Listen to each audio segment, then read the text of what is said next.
हर हर महादेव। हरि संकीर्तन करते रहें और करवाते रहें, हरि नाम को खूब रटते रहें और रटाते भी रहें।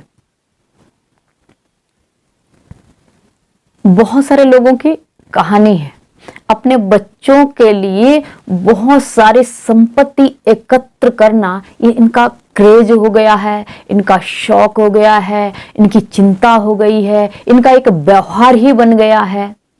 तो बहुत सारे संपत्ति, जैसे अपने बच्चों के लिए ये प्लाट ले लिया, ये मकान बना लिया, और एक अपने पोते के नाम एक प्लाट और ले लूं, और इसी धुन में वो लोग लगे रहते हैं। पैसा एकत्र करना, कहीं ना कहीं से 2-3 नौकरी कर रहे हैं या व्यापार कर रहे हैं, लेकिन ये पोती के लिए, ये पोते के लिए है, ये बेटे के लिए, ये दूसरे बेटे के लिए, तीसरे के लिए ये संपत्ति, यानी कि एक के लिए होटल बना देना, एक के लिए कोई बिल्डिंग बना देना, फिर दुकान खरीद लेना, और इसी के इर्द गिर्द सारा जीवन निकल जाता है। कभी सोचा है आपने कि आप क्या कर रहे हैं? कभी सोचा है आपने आप क्या कर रहे हैं?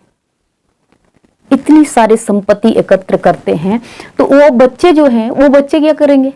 वो क्या करेंगे जब आप संपत्ति उनको एकत्र करके दोगे, जबकि वास्तविक जो संपत्ति है वो गुणों की है, संस्कारों की है, सत्कर्मों की है।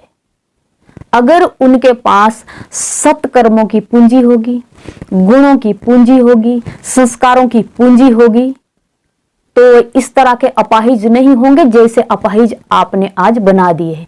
आप स्वयं आज अपने बच्चों की बैसाखी बन गए हैं, इस तरह का उनको जो है अपाहिज बन दिया। रीजन यही है कि आजकल जो बच्चे हैं, आजकल की जो जनरेशन है, वो नशे में बहुत ज्यादा डूब गई है, अवगुणों की खान हो गए हैं। माँ बाप इतना रोते हैं, रोते आप बहुत हो, लेकिन क्या आप ये नहीं सोचते कि हम सत्कर्म खुद भी करें और उनको भी सत्कर्म कराएं? उनको संस्कारों की पूंजी दो, उनको गुणों की पूंजी दो, वो एकत्र कराओ। वो तो आपने कराई नहीं है। और आप जो है एक बिल्डिंग, दूसरी बिल्डिंग, 4 दुकानें, 6 दुकानें, ऐसे ऐसे जो संपत्ति एकत्र करते रहते हैं। खुद के पास भी आपके पास सत्कर्मों की पूंजी इस तरह से खत्म हो जाती है और प्राप्त भी नहीं कर पाते हैं, और बच्चों के पास भी सत्कर्मों की और संस्कारों की पूंजी होती नहीं है। इसका कारण क्या है? दुख, और दुख और दुख के सिवा और कुछ भी नहीं। इसलिए ये राय आपको देती हूं कि आप अपने बच्चों को अगर सुखी रखना चाहते हैं तो उनको संस्कारों की पूंजी, उनको गुणों की पूंजी, सत्कर्मों की पूंजी। और सत्कर्मों की पूंजी तब होगी जब सत्कर्म आप स्वयं करेंगे। जब आप सत्कर्म करेंगे तभी तो बच्चे भी सत्कर्म करेंगे। आप तो ये है कि नहीं उसको ये प्लाट लेके देना, उसको ये नौकरी मैंने पक्की करानी है, चाहे कितना भी पैसा लग जाए, और इसी तरह से आपके बच्चे जो निठल्ले हो जाते हैं, अपाहिज हो चुके हैं, ये कोई अच्छा तो है ही नहीं, और आप स्वयं बैसाखी बन गए हैं।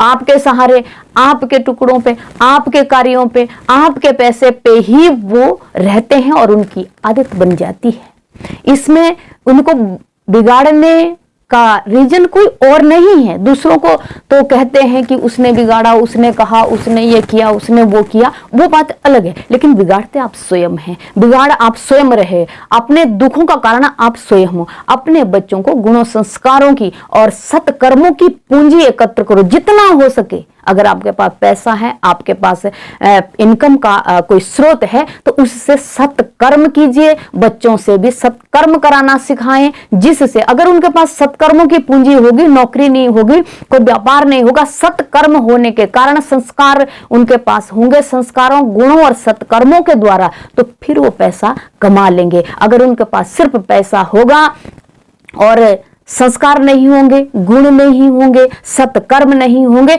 तो करोड़ों अरबों भी आप उनको लिए रख दो, वो भी वो एक ही दिन में नष्ट कर देंगे, क्योंकि वो विकारों की खान रहेंगे। अवगुणों, उनके अवगुण रूपी जो ऐसे उनका आचरण होगा, उनका चरित्र होगा, तो ये नशा और लाना फलाना दुनिया भर के ऐसे कार्यों में वो उस पैसे को, आपकी उस संपत्ति को नष्ट कर देंगे। और सत्कर्मों की पूंजी रहेगी, संस्कारों की पूंजी रहेगी, तो अगर उनके पास नहीं भी पैसा होगा तो भी वो पैसा एकत्र कर लेंगे, अपना गुजारा कर लेंगे। इसलिए अपने बच्चों को संस्कारों की और सत्कर्मों की ऐसी पूंजी प्रदान करें, यही पूंजी एकत्र स्वयं भी करें, ताकि आप आशीर्वाद देते हो। आशीर्वाद तभी तो लगेगा जब आपके पास सत्कर्म होंगे। सत्कर्म आपके पास होंगे नहीं तो आपका आशीर्वाद देने का फायदा क्या है? कहां से आशीर्वाद, क्या आशीर्वाद लगेगा? आपके पास है ही सत्कर्म नहीं है।